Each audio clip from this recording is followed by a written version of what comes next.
Hello friends, welcome माय YouTube channel. विद्यार्थ्यांनो, आज आपण क्लास 6 या वर्गासाठी सब्जेक्ट लर्न करणार आहोत.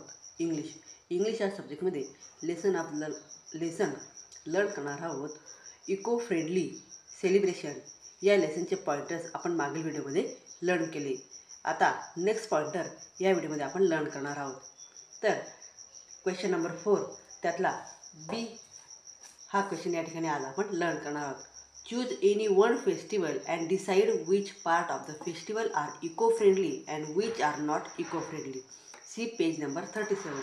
तर या ठिकाणी आपल्याला पेज नंबर 37वर जे काही दिलेले आहे त्यातलं पिक्चर बघून चूज एनी फेस्टिवल, कोणताही एक फेस्टिवल या ठिकाणी आपल्याला चॉईस करायचा and decide which part of festival are eco friendly, आणि तो कशा प्रकारे इको फ्रेंडली पद्धतीने साजरा केला किंवा इको फ्रेंडली याचा तो एक भाग बनला हे आपल्याला या ठिकाणी एक्सप्लेन करायचे आहे.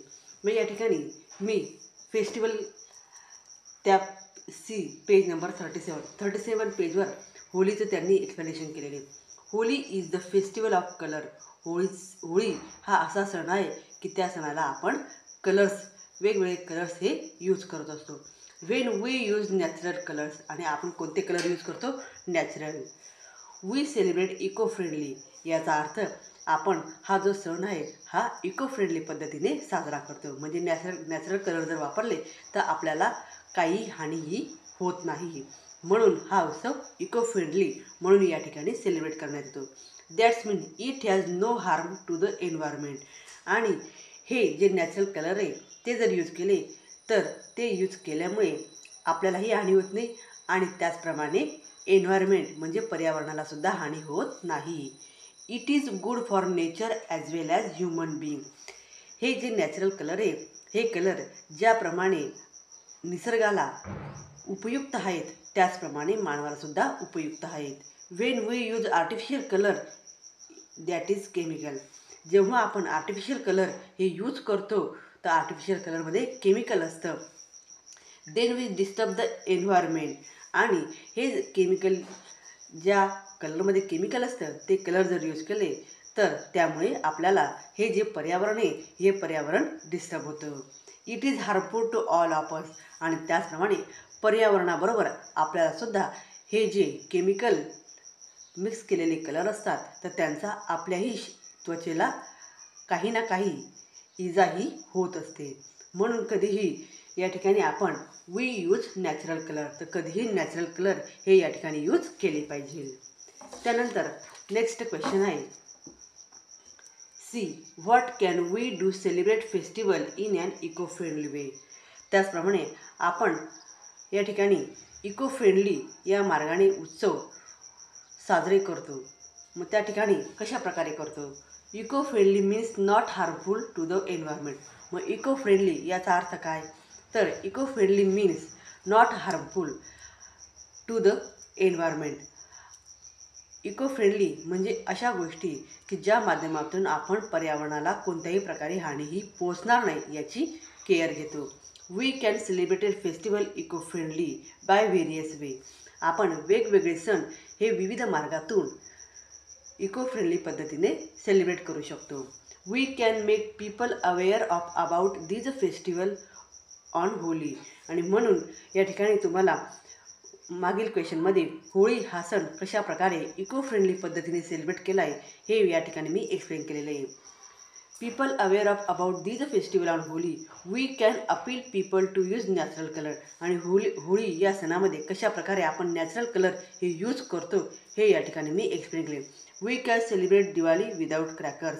ज्याप्रमाणे होळी हा सण आपण नॅचरल पद्धतीचे कलर वापरून साजरा करतो त्याचप्रमाणे दिवाळी हा सण आपण विदाऊट क्रॅकर्स, फटाक्यांशिवाय या ठिकाणी तो सण आपण साजरा केला पाहिजे. म्हणजेच या ठिकाणी इको फ्रेंडली या शब्दाचा अर्थ या ठिकाणी मी एक्सप्लेन केलेला आहे. त्यानंतर next question number 6. Think of a modern festival and new way of celebrating it. असा एखादी उत्सव, आधुनिक उत्सव की जो आपण नवीन पद्धतीने सेलिब्रेट करू शकतो. For example a reading festival, त्यांनी एक्झाम्पल म्हणून एक रीडिंग फेस्टिवल दिलेलं आहे. म्हणजे या ठिकाणी महावाचन किंवा वाचन उत्सव हा या ठिकाणी साजरा करायचा आहे. मग how to celebrate it in a new way, मग कशा पद्धतीने आपण हा साजरा करू शकतो. तर arrange reading for fun and knowledge, आपण या ठिकाणी गमतीदार अशा पद्धतीने आणि वाचन घेऊन त्या ठिकाणी आपण हा जो काही फेस्टिवल आहे तो या ठिकाणी साजरा करू शकतो.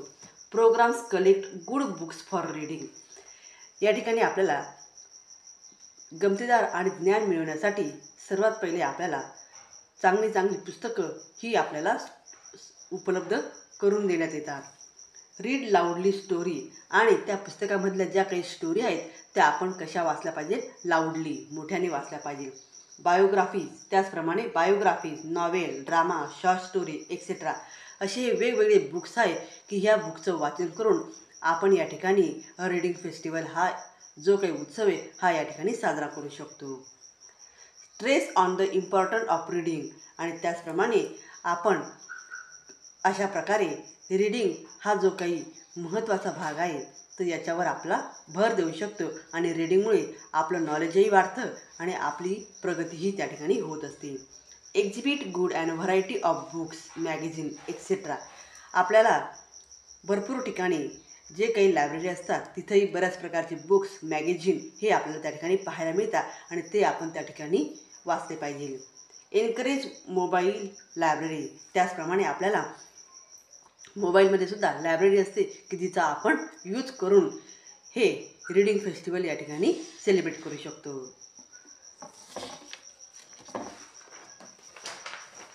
तर विद्यार्थ्यांनो, अशा प्रकारे या ठिकाणी क्वेश्चन नंबर 5 आणि 6 हे या ठिकाणी मी सॉल्व केलेले आहे.